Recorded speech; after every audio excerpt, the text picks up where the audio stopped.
নমস্কার বন্ধুরা, নবদিগন্ত চ্যানেলের পক্ষ থেকে আপনাদের সকলকে জানাই স্বাগতম। তো বন্ধুরা, আজকে সকালে গুড মর্নিং জানিয়ে আমি আপনাদের জন্য আবার এক নতুন আপডেট এই ভিডিওতে শুরু করতে চলেছি।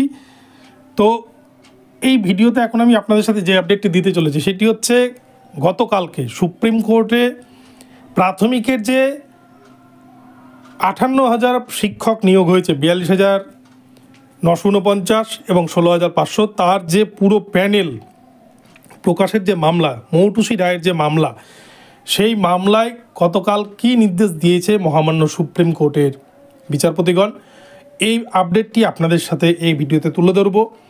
যে সেক্ষেত্রে প্যানেল প্রকাশ করতে পারবে কিনা পর্ষদ, কী নির্দেশ দিয়েছে আমরা দেখে নেব। তবে তার আগে বলি, যারা প্রথমবার চ্যানেল দেখছেন আপনারা অবশ্যই চ্যানেলটিকে সাবস্ক্রাইব করে নেবেন। তো চলুন আমরা বিস্তারিত আপডেটটি এই ভিডিওর মাধ্যমে দেখে নিই।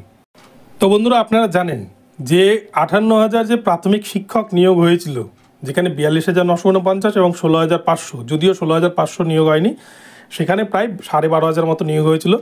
তো এই যে দুটি প্যানেল, এই যে দুটি নিয়োগ প্রক্রিয়া, যেটি মূলত প্রথমটি হয়েছিল 2016 সালে 42,949 এবং 2020 নোটিফিকেশনে 2021 সালে নিয়োগ হয়েছিল 16,500। এই দুটি প্যানেল নিয়ে কিন্তু বহু অভিযোগ রয়েছে এবং সবথেকে গুরুত্বপূর্ণ বিষয়, ওএমআর নেই, প্যানেল প্রকাশ করেনি প্রাথমিক শিক্ষা পর্ষদ, সঠিক নিয়মে রিজার্ভেশন রুলস মেনটেন করেনি, সঠিক নিয়মে তারা প্যানেল প্রকাশ করেনি। এই হচ্ছে বিষয়। এই নিয়ে কিন্তু অনেক মামলা হয়েছে। কলকাতা হাইকোর্টে সিঙ্গেল বেঞ্চ নির্দেশ দিয়েছিল যে প্যানেল প্রকাশ করতে হবে প্রাথমিক শিক্ষা পর্ষদকে। পর্ষদ কিছুতেই প্যানেল প্রকাশ করতে চায় না। তারা বলছে প্যানেল প্রকাশ করলে যারা চাকরি করছে তাদের সম্মানহানি হবে, পর্ষদের সম্মানহানি হবে। এই বিষয়ে তারা কিন্তু আমরা দেখেছি ডিভিশন বেঞ্চে মামলা করে, ডিভিশন বেঞ্চেও কিন্তু অনেক ঘুরপাক খেয়ে মামলাটি শেষ পর্যন্ত সুপ্রিম কোর্টে যায়। ডিভিশন বেঞ্চেও কিন্তু নির্দেশ দেয় যে প্যানেল প্রকাশ করতে হবে পর্ষদকে।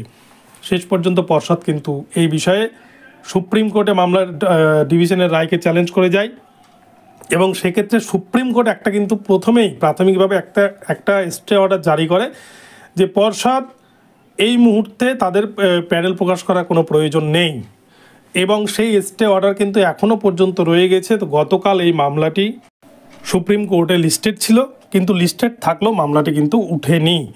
আমি আপনাদেরকে বলেছি পশ্চিমবঙ্গের যতগুলো মামলা আছে দেখবেন, ওবিসি মামলা, ডিএ মামলা, এসএসসি চাকরি বাতিল 26,000-এর মামলা এবং এই প্রাথমিকের এই মামলা, যতগুলো ভাইটাল মামলা আছে একটাও মামলা কিন্তু ওঠে না।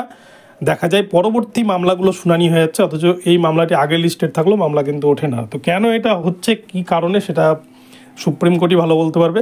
তো এই হচ্ছে বিষয়। গতকালকে এই মামলা নিয়ে কিন্তু কোনো রকম কোনো নির্দেশ আসেনি।